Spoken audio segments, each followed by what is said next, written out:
ربنا یا ربنا ربنا یا ربنا ربنا یا ربنا۔ دنیا میں انسان جب پیدا ہوتا ہے تو وہ بالکل جاہل ہوتا ہے۔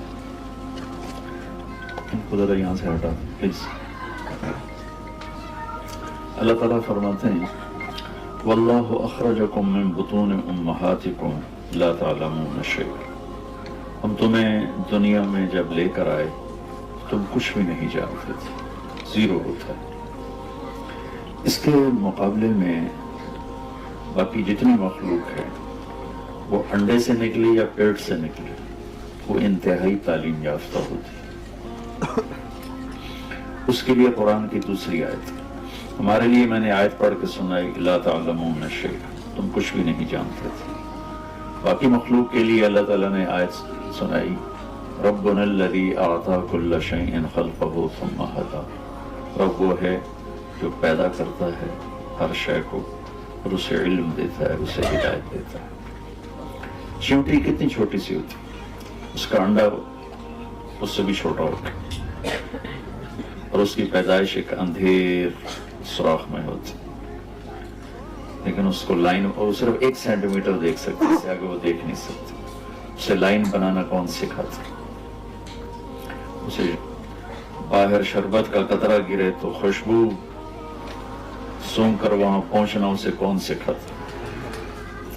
سانپ کو ڈسنا کون سکھاتا؟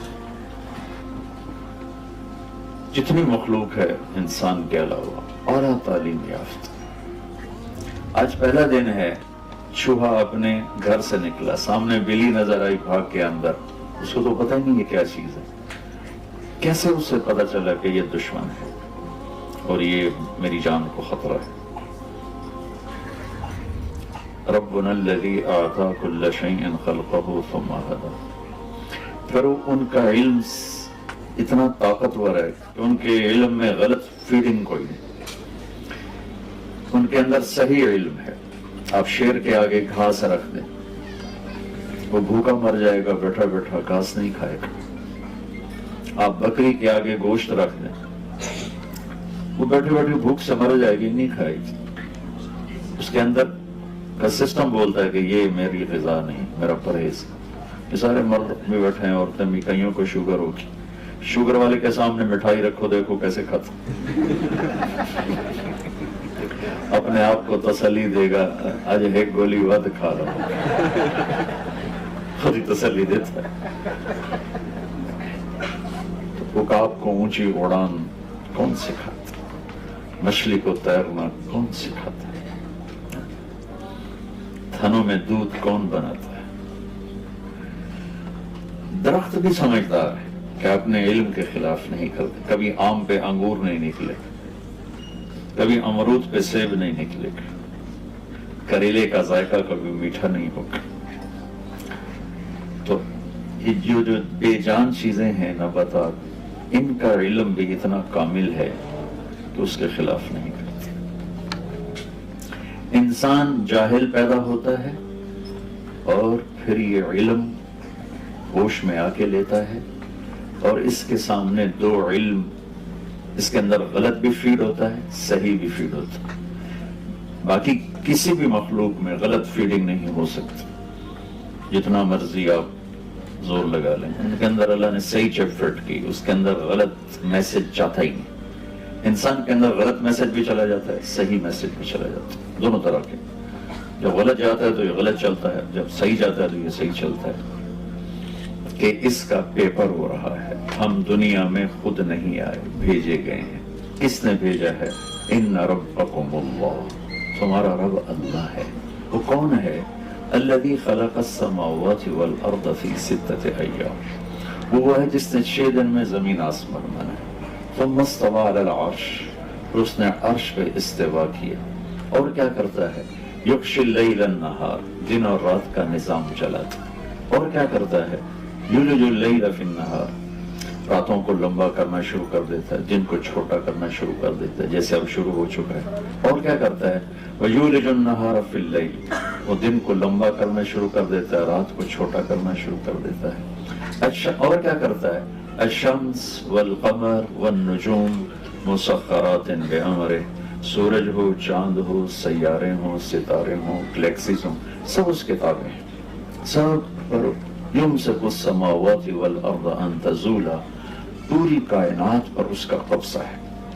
یہ بادلوں کی چھاؤں ہر وقت کہیں ہے، یہاں ہر وقت ہی بادل ہیں، ہمارے پاکستان میں ہم ترستے ہیں کوئی بدل ہی آ جائے، کوئی بارش ہی ہو جائے، یہاں آپ تنگ پڑے ہو، ڈپریشن ہو رہا ہے، سورج نظر نہیں آ رہا، سورج دیکھنا چاہتے ہیں۔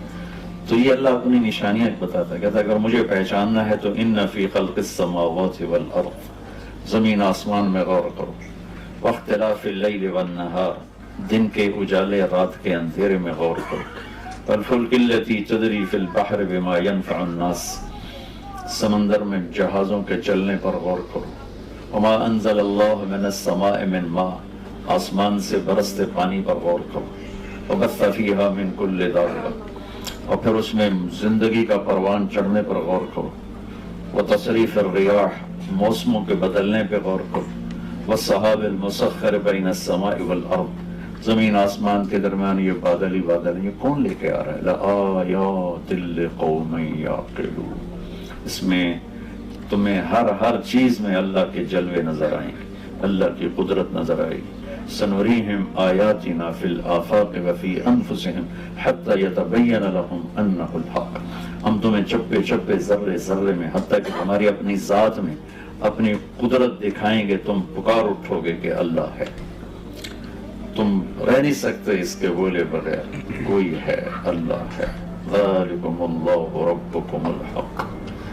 اور اللہ ہمیں سمجھانے کے لیے مختلف طرز قرآن میں اختیار کرتا ہے۔ امن جعل الارض قرارا، یہ زمین کس نے بچھائی؟ اللہ سوال اٹھاتے وجعل خلالها انہارا، اس میں دریا کون لے کر آیا؟ وجعل لها رواسی، پہاڑ کس نے گاڑے؟ وجعل بین البحرین حاجزا، میٹھے اور کڑوے پانی کو جدا کس نے کیا؟ اِلٰہٌ مع اللہ، ہے کوئی اللہ کے سوا؟ یہ طرز ہے سمجھانے کا۔ امن خلق السماوات والارض، یہ زمین آسمان کو کس نے بنایا؟ وَأَنزَلَ لَكُم مِّنَ السَّمَاءِ مَاءً، یہ آسمان کا پانی کس نے برسایا؟ فَأَنبَتْنَا بِهِ حَدَائِقَ ذَاتَ بَهْجَةٍ، یہ چاروں طرف درخت ہی درخت، پھل پھول غلے، یہ کس نے سارے کیے؟ مَا كَانَ لَكُم أَن تُنبِتُوا شَجَرَهَا، ایک درخت تو پیدا کر کے دکھا۔ أَإِلَٰهٌ مَّعَ اللَّهِ، ہے کوئی اللہ کے سوا؟ پھر اسی کو ایک اور انداز میں، أَلَمْ نَجْعَلِ الْأَرْضَ مِهَادًا، کون ہے اللہ کے سوا جس نے زمین کو بچھایا؟ والجبال اوتادا، جس نے پہاڑوں کو گاڑا ہو، وخلقناکم ازواجا، جس نے تمہیں مرد عورت میں تقسیم کیا ہو، وجعلنا نومکم سباتا، جو نیند لے کر آیا ہو، وجعلنا اللیل لباسا، جو رات کو چادر بنا کے تمہارے اوپر تان دے اور رات کو لباس بنا دے، کون ہے؟ وجعلنا النہار معاشا، دن کو کاروبار کے لیے بنانے والا کون ہے؟ وَبَنَيْنَا فَوْقَكُمْ سَبْعًا شِدَادًا، اوپر 7 آسمان بنانے والا کون ہے؟ یہ سارے قرآن کے انداز ہیں جس سے اللہ تعالیٰ یہ ہمیں بتانا چاہتا ہے کہ تمہارا پیدا کرنے والا اللہ ہے، اور اس پیدائش کے پیچھے ایک مقصد ہے، وہ ہے لِيَبْلُوَكُمْ أَيُّكُمْ أَحْسَنُ عَمَلًا، ہم یہ دیکھیں گے کہ تم میں زیادہ خوبصورت عمل کر کے کون آتا ہے۔ انسان کے اندر حسن کی طلب ہوتی، یہ گاڑیاں جو آج کھڑی ہیں آج سے 50 سال پہلے تو ایسے نہیں تھی، جو گھر آج بن رہے ہیں آج سے 50 سال پہلے ایسے نہیں تھے، جو لباس آج بن رہے ہیں آج سے 50 سال پہلے ایسے نہیں تھے، کہ انسان خوبصورتی کے پیچھے دوڑتا ہے، تو اللہ نے اسی کو سٹیٹس بنا دیا، ایکم احسن عملا، ہم دیکھیں گے تم میں زیادہ خوبصورت عمل کون کرتا ہے۔ یہ پیپر ہو رہا ہے، عمل بھی کرنا ہے، خوبصورت بھی کرنا ہے، لیکن زیادہ نمبر وہ لے گا جس کا عمل خوبصورت ہوگا چاہے تھوڑا ہوگا، اور جس کا زیادہ ہو لیکن حسن نہیں ہے۔ تو میں اس کو واضح کرنے کے لیے ایک واقعہ سنا تھا، تبوک کے موقع پر آپ نے فنڈنگ کی، روم سے لڑائی تھی، 30,000 کا لشکر تھا، تو بہت زیادہ مشکل وقت تھا، تو آپ نے کہا کہ فنڈ جمع کرو۔ تو عمر رضی اللہ تعالیٰ عنہ ہمیشہ کوشش کیا کرتے تھے کہ میں ابو بکر سے کسی طرح آگے نکل جاؤں، وہ موقع ہی نہیں بنتا تھا۔ ان دنوں ابو بکر غریب تھے، اور عمر مالدار تھے. تو عمر کے جی میں آیا کہ آج کا دن ہے میں ابو بکر کو پیچھے چھوڑ سکتا ہوں، ورنہ نہ اس سے پہلے ہوا نہ بعد میں ہو. تو انہوں نے اپنے مال کا 2 حصے کیے، آدھا لے کر آئے، آدھا چھوڑ کر. ابو بکر رضی اللہ تعالیٰ عنہ فقیر تھے، وہ سارا اکٹھا کر کے پوٹلی لے کر آئے. اب دونوں کیا کہ جو چیریٹی ہے سامنے پڑی ہوئی، ابو بکر اتنا ہے، عمر اتنا ہے. لیکن جو حسن ابو بکر کے مال میں ہے وہ عمر کے مال میں نہیں، کہ ابو بکر تو جھاڑو پھیر کے لے آئے اور عمر آدھا کر کے لائے. تو یہاں سوال یہ بنتا ہے عمر کتنا لائے ہو؟ وہ کہتے 10,000. ابو بکر تم کتنا لائے ہو؟ وہ کہتے 1,000. تو ابو بکر کی ہار تھی، عمر کی جیت تھی. موقع کا سوال بھی یہی ہے، لیکن آپ نے سوال ہی بدل دیا. جو بنتا ہی نہیں، ہزاروں بنتا ہی. یہ لوگ فنڈنگ کرتے ہیں تو جب کوئی پیسے لے کھاتا ہے تو اسی تک ہی رہتے ہیں نا، مجھے میرے 100 پاؤنڈ لکھو، میرے 200 پاؤنڈ لکھو. کبھی کسی نے پوچھا ہے اور پیچھے گھر میں کتنے پڑے ہیں؟ وہ اگلے کی بھی واپس لے لے گا. تجھے تو چور لگ دو، میرے اگلے بھی واپس کر.